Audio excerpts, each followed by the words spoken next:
பயிர்க்கடன் தள்ளுபடி, கூடுதல் வறட்சி நிவாரணம் வேண்டும் உள்ளிட்ட கோரிக்கைகளை வலியுறுத்தி தலைநகர் டெல்லியில் தமிழக விவசாயிகள் 12வது நாளாக போராட்டத்தில் ஈடுபட்டுள்ளனர்.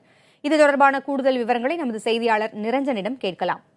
நிரஞ்சன், தமிழக விவசாயிகள் இன்று எத்தகைய போராட்டத்தில் ஈடுபட்டாங்க?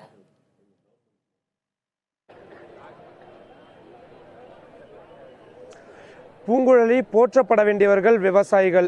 நாம் உண்ணும் உணவு செரிமானமாகும் முன்பே அவர்கள் குறித்த நினைவுகளை மறந்து விடுவது என்பதுதான் விவசாயிகள் இன்று சந்தித்து வரும் இவ்வளவு பெரிய பிரச்சனைக்கு மூல காரணமாக நாம் பார்க்கலாம். தற்பொழுது தலைநகர் டெல்லியில் இருக்கக்கூடிய ஜந்தர் மந்தர் பகுதியில்தான் கடந்த 12 நாட்களாக தமிழக விவசாயிகள் தொடர் போராட்டங்களில் ஈடுபட்டு வருகின்றார்கள்.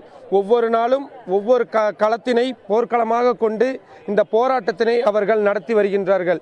இன்றைய தினம் விவசாயி ஒருவர் தற்கொலை செய்து கொண்டது போலவும் அவரது பிணத்தை வைத்து இறுதிச் சடங்குகள் செய்வது போன்ற ஒரு விஷயத்தை காலையிலிருந்தே தத்ரூபமாக செய்து கொண்டிருக்கின்றார்கள்.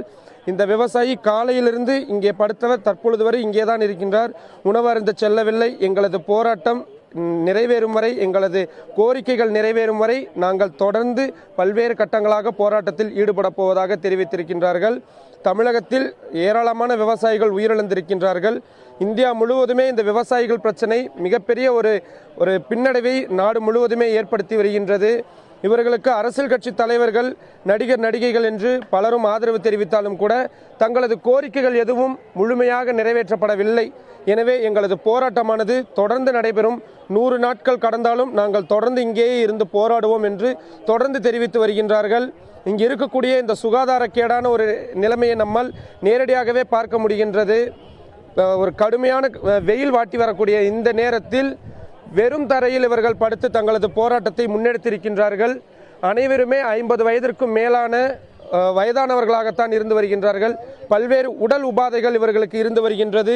இங்கு இருக்கக்கூடிய மருத்துவமனைகளில் இவர்கள் சென்றாலும் கூட சரிவர இவர்களுக்கு சிகிச்சைகள் வழங்கப்படவில்லை என்பதும் இவர்களது குற்றச்சாட்டாக இருந்து வரக்கூடிய இந்த வேளையில் உடனடியாக மத்திய அரசு தங்களது கோரிக்கையை உடனடியாக கேட்கப்பட வேண்டும்.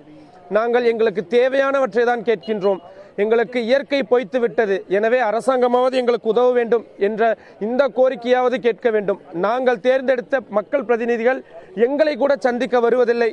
எனவே இதுதான் எங்களை இன்னும் சோகத்தில் ஆழ்த்தி இருக்கின்றது.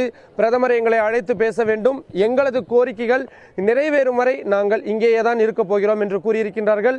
இவர்களது கோரிக்கையை பொறுத்தவரை இந்தியா முழுவதும் இருக்கக்கூடிய நதிகள் அனைத்தையும் இணைக்க வேண்டும். 40,000 கோடி ரூபாய் அளவிற்கு விவசாய இழப்பீடு வழங்க வேண்டும். உடனடியாக விவசாயிகள் பெற்றிருக்கக்கூடிய வங்கி கடன்களை தள்ளுபடி செய்ய வேண்டும்.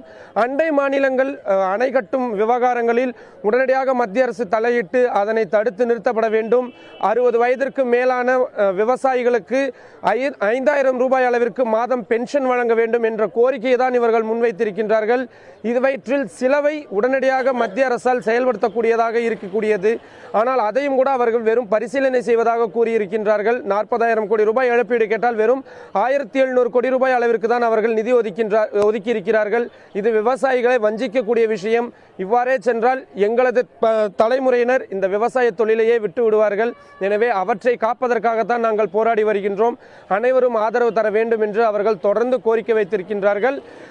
இனி இந்த 2 நாளும் விடுமுறை என்பதனால் அரசு அலுவலகங்கள் சரிவர இயங்கவில்லை. மீண்டும் திங்கட்கிழமை முதல் தொடர்ந்து நாடாளுமன்ற கூட்டத்தொடர் உள்ளிட்டவை நடைபெறும் பொழுது இவர்களுக்கான அந்த கோரிக்கைகளை மத்திய அரசு செவிசாய்ப்பதற்கான வாய்ப்புகள் இருப்பதாகவே பார்க்கப்படுகிறது. பூங்குழலி, நிரஞ்சன், ஒவ்வொரு நாளும் இந்த விவசாயிகள் தங்களை வதைத்துக் கொண்டு ஒவ்வொரு விதமான போராட்டத்தில் ஈடுபட்டு வராங்க. இவ்வளவு சிரமப்படக்கூடிய இந்த தமிழக விவசாயிகளை மத்திய அரசு தரப்பிலிருந்து யாரேனும் சந்திப்பதற்கு முன் வந்திருக்கிறாங்களா இன்று?